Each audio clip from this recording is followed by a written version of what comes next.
तो दोस्तों आपने देखा कि हमने फर्स्ट पार्ट में आपको 3 क्वेश्चन बताए हुए थे और नेक्स्ट 3 क्वेश्चन में आपको पार्ट सेकंड में देने वाला हूं। दोस्तों छोटे छोटे वीडियो में आपको दे रहा हूं क्योंकि आपको देखने में भी कोई प्रॉब्लम ना हो, आपको बहुत ज्यादा टाइम टेकिंग, आपको बोरिंग ना लगे। छोटे छोटे वीडियो हम आसानी से देख सकते हैं। हमारा जो माइंड होता है छोटे छोटे कामों को करने में इंटरेस्ट आता है, छोटे छोटे कामों को करने में मजा आता है, तो हमें कोई प्रॉब्लम नहीं होती। इसलिए हम आपको छोटे छोटे क्वेश्चन यानी कि जो क्वेश्चन है वो हम आपको छोटे छोटे वीडियो में पार्ट 1 पार्ट 2 पार्ट 3 करके देते जा रहे हैं। दोस्तों हम अपने फोर्थ क्वेश्चन पे आ जाते हैं। ये हमारा फोर्थ क्वेश्चन है।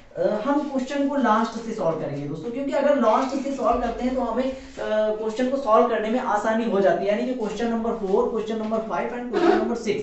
दोस्तों लास्ट वाला क्वेश्चन हमारा क्या कह रहा है? क्वेश्चन लास्ट वाला कह रहा है यदि 15 मजदूर एक सड़क को 48 घंटे में बनाते हैं तो उसी काम को 30 घंटे में करने के लिए आवश्यक मजदूरों की संख्या होगी। दोस्तों बहुत ही आसान क्वेश्चन है, बहुत ही सरल क्वेश्चन है, बहुत ही इजी क्वेश्चन है, लेकिन कब? जब आपने पहले इस तरह के इस टाइप के क्वेश्चन को सॉल्व किया होगा तभी तो इजी पड़ेगा ना, क्योंकि इसमें बहुत छोटा सा बेसिक सा फार्मूला यानी मेथड लगता है और उस मेथड के स्तर पे हम इस क्वेश्चन को सॉल्व कर पाते हैं।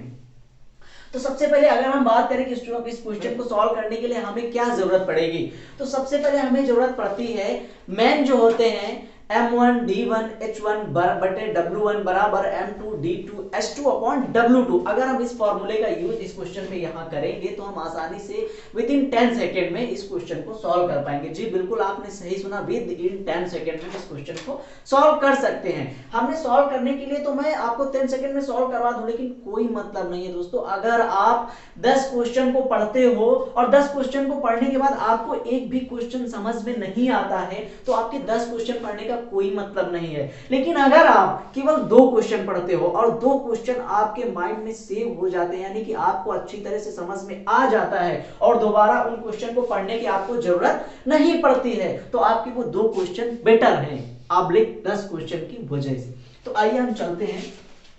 यहां पे सबसे पहले हमें एक छोटा सा फार्मूला मैं आपको लिखाऊंगा, वो है m1 d1 h1 अपान w1। क्या हो गया? m1 d1 h1 अपान w1 बराबर m2 d2 अपान h2 बटे w2। अब आप यहां पे पूछोगे सर ये m1 d1 h1 ये है क्या?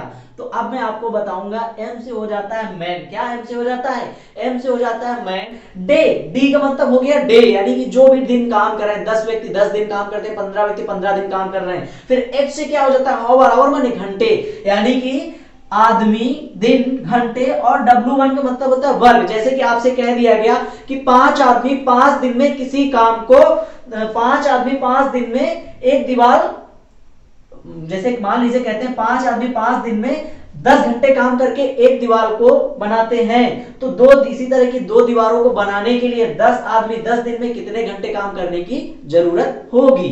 तो इस तरह के क्वेश्चन से आप क्वेश्चन को एक्टिव भी कर सकते हो, यानी कि क्वेश्चन को जनरेट कर सकते हो, खुद से क्वेश्चन बना सकते हो। और जिस दिन आपको क्वेश्चन खुद से बनाना आ गया ना, उस दिन जो मैथ है आपकी चुटकियों पे हो जाएगी। बिल्कुल सही। तो दोस्तों सबसे पहले हम m1 देखेंगे यहाँ पे क्या है, यानी कि जो 15 हो गया ये हमारा m1 हो गया। क्या हो गया? m1। और ये जो 48 हो गया ये हावर दे रखा है, यानी कि ये h1 हो गया। अब यहाँ पे बात करते हैं तो उसी काम को 30 हावर का मतलब h2 हो गया कि नहीं हो गया? अरे बोलो भाई, सब लोग बोलो h2 हो गया कि नहीं हो गया? हो गया। अब कह रहा है करने के लिए आवश्यक मजदूरों की संख्या, हमें मजदूर नहीं पता, वही तो निकालना है। तो आइए सॉल्व करते हैं। कैसे सॉल्व करना है? कह रहा है 15 मजदूर हमने लिख लिए 48 घंटे में, यानी कि 48 घंटे में लिख लिया। ओके। अब क्या कह रहा है? 30 हावर में, यानी कि हमारे पास मजदूरों की संख्या पूछी है तो मजदूर को हम क्या फाइंड कर लेंगे? x मान लेंगे। और 30 घंटे में अगर हम इस इक्वेशन को सॉल्व कर लें तो हमारे पास आंसर निकल आएगा। तो 15 दूना 30, तो x का मान कितना आ गया दोस्तों? x का मान यहाँ पे 24 आ चुका है। कितना आ चुका है? 24 आ चुका है। यानी कि कितने मजदूरों की आवश्यकता होगी दोस्तों? अगर 24 मजदूर हमारे पास हैं तो वो 30 घंटे में काम क्या हो जाएगा? खत्म हो जाएगा। अब यहाँ पे आप क्वेश्चन को लगाने की कोशिश कीजिएगा। आप अपनी बुक उठाइएगा, जिस भी हेल्पिंग बुक की सहायता से आप तैयारी कर रहे हो, और आप देखिएगा कि वहां पे W1 और W2 का यूज करते हुए बहुत सारे सवाल आपके प्रीवियस ईयर में आए हुए हैं दोस्तों। तो आप उन क्वेश्चनों को सॉल्व करने की कोशिश कीजिएगा। तो आइए चलते हैं अपने क्वेश्चन नंबर नेक्स्ट की तरफ। दोस्तों इसको हमने रफ कर दिया और अब हम क्वेश्चन नंबर नेक्स्ट की तरफ चलेंगे। तो आइए चलते हैं क्वेश्चन नंबर नेक्स्ट यानी कि क्वेश्चन नंबर 5 की तरफ। हम लोग नीचे से क्वेश्चन को सॉल्व करते हैं क्योंकि हमारे पास सॉल्व करने के लिए प्रॉपर जगह बच जाती है। और ये जो बोर्ड है, बोर्ड पे पहले क्वेश्चन को लिखना पड़ता है क्योंकि मैं नहीं चाहता हूं कि वीडियो बहुत ज्यादा लंबा बने और आपको देखने में बहुत ज्यादा प्रॉब्लम हो। तो आइए देखते हैं दोस्तों, ये जो क्वेश्चन था ना, ये बहुत अच्छा क्वेश्चन था, यानी कि बहुत बेहतरीन क्वेश्चन था। ये सब लोग इस क्वेश्चन को सॉल्व नहीं कर पाए होंगे क्योंकि कभी कभी ऐसा होता है ना कि हर क्वेश्चन को हर आदमी नहीं सॉल्व कर सकता, हर बच्चा क्वेश्चन को सॉल्व नहीं कर सकता। क्वेश्चन को समझने के लिए अगर आपने क्वेश्चन को पहले पढ़ा हुआ है तभी क्वेश्चन को आप अंडरस्टैंड कर सकते हो, क्वेश्चन को पढ़ सकते हो। जैसे ही क्वेश्चन को पढ़ा, क्वेश्चन को पढ़ते ही जो हमारे माइंड में क्लिक बनती है, यानी माइंड में क्लिक करता है कि हम इस क्वेश्चन को क्या करें। हमने जैसे क्वेश्चन को वाला पढ़ा था मजदूरों वाला, तो हमारे माइंड ने क्लिक किया कि अगर हम यहाँ पे M1 D1 H1 M2 D2 H2 लगा दे तो क्वेश्चन हमारा सॉल्व हो जाएगा। उसी तरीके से इस क्वेश्चन को पढ़ते ही आपके माइंड में क्या आता है क्या नहीं आता है बहुत डिपेंड करता है। तो आइए देखते हैं क्वेश्चन हमारा क्या कह रहा है। दोस्तों क्वेश्चन कह रहा है कि यदि a और b धन पूर्णांक है, क्या कह रहा है, यदि a और जो b है ये हमारे धन पूर्णांक है और इन संख्याओं को 6 से विभाजित करने पर शेषफल क्रमशः 4 और 5 प्राप्त होता है। हमें a और b नहीं पता है क्या थे क्या नहीं थे, लेकिन उसने ये जरूर बोला है कि अगर 6 से हम विभाजित कर रहे हैं तो शेषफल हमारा 4 और 5 आ रहा है। तो ए स्क्वायर प्लस बी स्क्वायर को क्या कह रहा है, ए स्क्वायर प्लस बी स्क्वायर को 6 से विभाजित करने पर शेषफल क्या आएगा। अब यहाँ पे उसने क्वेश्चन में 6 दे दिया, मान लीजिए यहाँ पे वो कोई और नंबर दे सकता था, चर दे सकता था, अचर में कुछ दे सकता था। मान लीजिए यहाँ पे वो आपको 8 दे देता, 7 दे देता, 6 दे देता, 4 दे देता, कुछ भी दे देता तो आपसे वो पूछ सकता था, लेकिन यहाँ पे उसने क्या दिया है, 6 दिया है। तो आइए क्वेश्चन को सॉल्व करते हैं। दोस्तों हमारा माइंड जैसे ही मैंने क्वेश्चन को पढ़ा, हमारे माइंड में क्लिक किया कि अगर यदि हम किसी संख्या को पहले 6 से डिवाइड करके ए और बी निकाल लेते हैं तो उसका स्क्वायर करके 6 से विभाजित करने पर जो शेषफल रिमाइंडर हमें बचेगा वो हमारा निकल आएगा। निकल आएगा कि नहीं निकल आएगा, बिल्कुल सही। तो सबसे पहले अगर हम 6 से विभाजित करें, अगर जो a था, a को जब 6 से विभाजित किया होगा तो शेषफल कितना आया होगा, शेषफल 4 आया होगा। 4 आया होगा कि नहीं आया होगा, यानी कि वो 6 से एक बार, 2 बार, 3 बार, 4 बार कुछ ना कुछ तो गया होगा ना, गया होगा, गया होगा ना, गया होगा। तो मान लेते हैं कि जब 6 से गया होगा, 6 से बड़ी संख्या होगी, तो हम अगर यहाँ पे 10 मान ले, a बराबर कितना मान ले, अगर a बराबर हम 10 मान लें तो क्या 6 से डिवाइड करने पर शेषफल 4 आएगा। देख लो, हाँ 6 1 6 यानी 4 बच रहा है, यानी कि a को हम 10 मान सकते हैं, हम सही जा रहे हैं। अब फिर देखते हैं, अगर b को 6 से डिवाइड करें तो शेषफल हमारा कितना आना चाहिए, शेषफल दोस्तों 5 आना चाहिए। कितना आना चाहिए, 5 आना चाहिए। तो अब यहां पर भी देख लेते हैं 6 को, यानी 6 से बड़ा रहा होगा कि नहीं रहा होगा। तो अगर b को हम क्या मान ले, b को अगर हम 11 मान लें तो 6 से डिवाइड करने पर क्या शेषफल 5 आएगा, बिल्कुल सर आएगा, बिल्कुल आएगा। तो अब हमें पता चल चुका है a बराबर कितना आ गया है, a बराबर आ चुका है 10 और b बराबर कितना आ गया है, b बराबर हमारे पास आ चुका है 11। कितना आ चुका है, 11। अब हमसे पूछा गया a स्क्वायर b स्क्वायर, तो a स्क्वायर का मान कितना हो जाएगा, 100 हो जाएगा। b स्क्वायर का मान कितना हो जाएगा, 1 to 1 हो जाएगा। कितना हो जाएगा, 1 to 1 हो जाएगा। और हमें डिवाइड किससे करना है, 6 से डिवाइड करना है। किससे डिवाइड करना है, 6 से डिवाइड करना है। तो 1 to 1 है, 100 कितना हो जाएगा, ये दोस्तों हो जाएगा 2 to 1। अब इसको हम अगर 6 से डिवाइड कर दें तो आ जाना चाहिए, 6 दूनी 12, 6 दूनी 18, 6 छक्को 24, यानी 4 बार ज्यादा जाएगा। तो 6 त्रिको 18 और बचा कितना, 4 बचा। हमारे पास कितना हो गया, 41 हो गया। कितना हो गया, 41 हो गया। तो अगर हम 41 को जब 6 से डिवाइड करेंगे तो कितना शेषफल आएगा, 6 छरंग 36, 66 42 ज्यादा हो जाएगा, यानी कि 6 छरंग 36। कितना आ जाएगा शेषफल, 5 आ जाएगा। दोस्तों 5 is the right answer of this question. अब आपके दिमाग में एक छोटा सा क्वेश्चन आना चाहिए, क्या आना चाहिए, जो ये हम a का मल्टीपल 10 ले रहे हैं तो क्या हमें 10 ही मानना होगा। किसी के माइंड में 10 ना ज्यादा आ जाए, कुछ और क्लिक कर जाए, आपके माइंड में आ रहा है कि नहीं आ रहा है। अगर दोस्तों ये आ रहा है तो बहुत अच्छी बात है, क्योंकि आना चाहिए। अगर आप एक कंपटीटर स्टूडेंट हैं तो आपके माइंड में ये आना चाहिए। तो देखते हैं, मान लीजिए हमने 10 लिया, अब आपके माइंड में आ जाता है कि जो 6 का मल्टीपल है, जो 6 से डिवाइड करने पे जो भी शेषफल आ रहा होगा, जैसे हमने 10 लिया था तो क्या 6 दूनी 12, 12 और 4 कितना होता है, 12 4 16। क्या हम a को 16 मान सकते हैं? आइए देखते हैं, बिल्कुल मान सकते हैं, क्योंकि अगर आपकी ट्रिक सही है, अगर आपका मेथड सही है, तो आप किसी भी टाइप से क्वेश्चन को सॉल्व करो, आप अपने आंसर तक पहुंच जाओगे, आंसर नहीं बदलता है।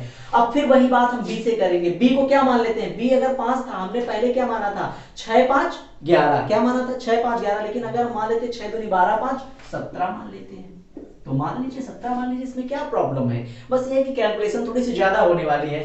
6 का स्क्वायर कितना होता है, 256 होता है।